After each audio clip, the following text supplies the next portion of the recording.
Hello everyone, it's been a while since I made one of these videos where I explain a bunch of decks and give you deck codes for what to play in the meta, but it's mostly been because, well, the last 2 weeks we only had Frost, Aggro, DK being the top deck and not really anything to contest it. But today, now that we've had the nerfs of the location and the Goldshire Knoll, I'm gonna go over 5 decks that I think are high up in the meta right now and that are maybe fun to play depending on what you prefer. And then of course at the end, as always, I will have a little bit of a special bunny deck that you probably won't be finding on HS Replay, but you might have success with if that's your playstyle. Alright, let's go and dive right into it. And we're going to start with Undead Priest, which is currently the highest win rate deck. Undead Priest, of course, got support from the recent expansion with the Mind Seer and, of course, the 4-drop as well, that if you discover a Undead from the bottom of your deck, it deals 5 damage to your opponent's face.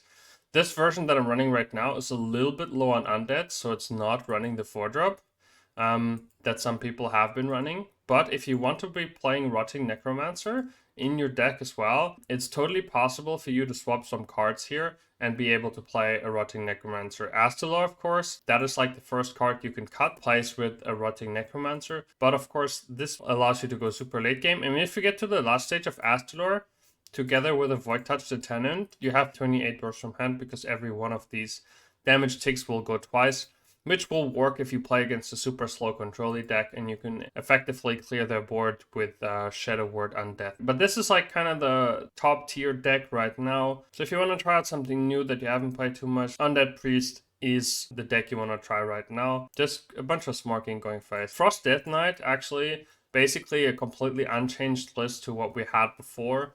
This list, I think, is still going to be good. Yes, the location got nerfed. Yes, the game is going to be much slower. But I think this still has potential just because freezing your opponent out of the game is still quite effective, and a lot of the cards in Frost, Horn of Winter, Bonebreaker, Frost Strike, Might of Manethol, Manipulator, and Frostworm's Fury, they're very effective cards. Frigid Aura to clear boards. This will, in my opinion, still be a very, very useful and very strong deck. If your only goal is to climb, you can still play the same deck as before. Then I want to show you one more deck that I've been playing over the last few days of the with which I got 2 top 10 finishes, which I enjoy quite a lot as well. It is a Quest Druid. We have to gain 4 and then 5 and then 6 attack, and you get firstly 5 armor, then 5 armor in a card, and then Guff the Tough, which is a 5 mana 8/8 that gives you 8 attack and 8 armor. Of course, if you pair that together with Bran, you're going to have a lot of armor. You're going to get through a lot of the early game with cards like Rake. Give your hero +2 attack. This is one of the new cards. Deal damage equal to your hero's attack to a minion. This just really allows you to super effectively remove some of your opponent's early game boards. I personally put in a Coroner because freezing an enemy minion and silencing it is something that's not super good in Druid. If you see too many Miracle Rogue, you can also play Incarceration to get rid of some of their bigger minions temporarily. But I kind of like this card. I played it a lot against Caesarian, and if Frost DK comes back and if there's some aggro decks, I think this deck is fine to play. You gain a bunch of armor. Your basic game plan here, and I'll just quickly explain this, is you want to basically clear the board on like turn 2 or just contest it a little bit, keep their power low. On turn 3, you would like to like coin out a Wildwood Seedsman. Seedsman draws you a nature spell and gains you an empty mana crystal, and you only have 2 nature spells. It's Innervate and Nourish. And then from the Nourish, you want to ramp basically. Nourish is much more important in this deck than Guff is. The reason why Nourish is much more important is the Guff hero power is kind of expensive to press, and Nourish gains you not only 2 mana crystals when you ramp with it, but it also activates the Pathmaker, right? So as soon as you Nourish for 2 mana crystals, your Pathmaker will then cast the other choice from the last choose 1 spell and draw you 3 cards, cycling through your deck very effectively. And then getting to like cards like Underking that stabilize you, Scale of Onyxia that stabilize you, and just drawing your deck. Your finishing combo is either face damage with your quest, and then of course Bran Guff the Top, that's 16 damage. That decks that don't heal just are going to die to. Or alternatively, when you get to 11 mana or 10 mana and an Innervate, you can go Bran, you can play Anubrakan, and if you already played Astalor, you can play the 5 mana Astalor, and then you will have enough armor to play 2 more Astalors, effectively bursting your opponent's board and face.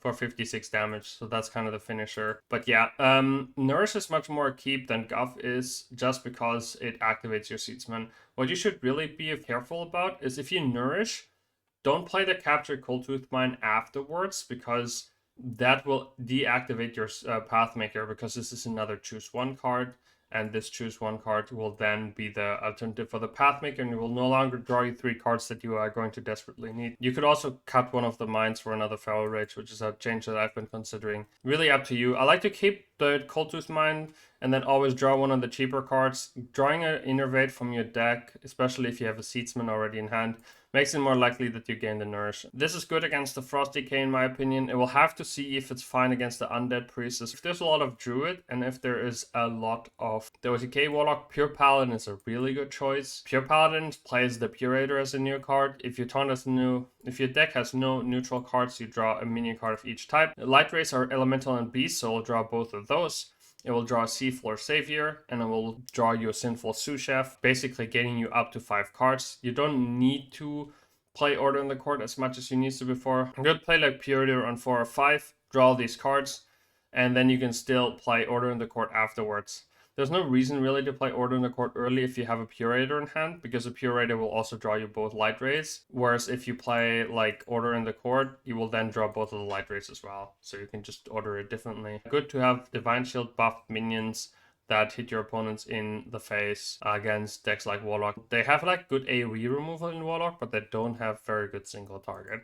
So Pure Paladin, also one of those decks. And then the 5th deck that I have here that is kind of on the up and coming is Spell Demon Hunter, or you could also play this whole deck without the spell synergy cards, but you could also just play it with the relics. That one is totally fine. The idea here is that a lot of decks like Undead Priest are going to build a board of 3 HP minions early that go wide and hit you in the face, so all you have to do is you have to survive with Warblades and a little bit of removal until turn 6. And then on turn 6, you want to go and play one of your souls from the weapon. Or of course, if you play the other version, you can play it without the souls.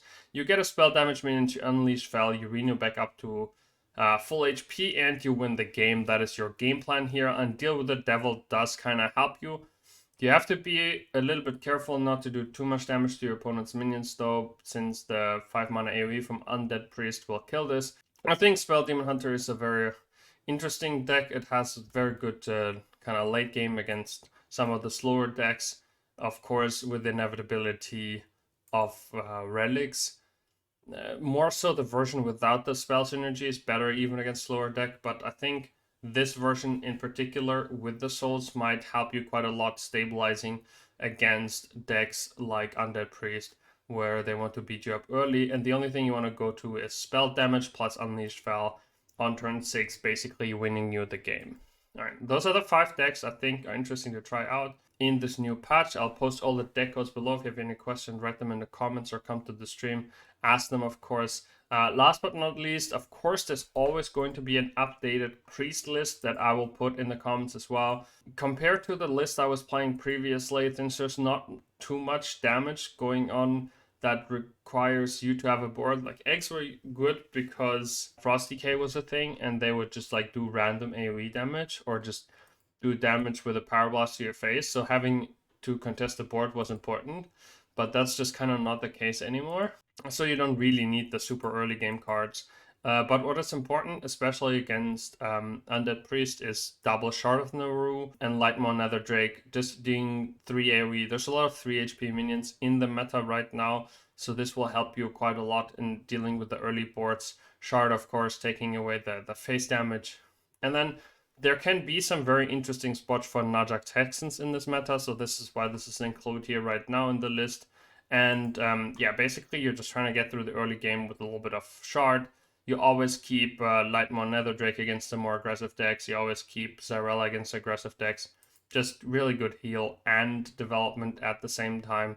And then you try to stabilize by playing like Undying Allies, especially on Spirit Guide or Undying Disciple, is really, really good. Because on Undying Disciple, it just kind of clears any board with up to like 6 HP. On Spirit Guide, this draws you 4 cards and gives you 2 taunts and sets up a high cultist and always activates your Nether Drake. So this is like Spirit Guide is one of the most key cards in this deck. Set you up for the later stages of the game.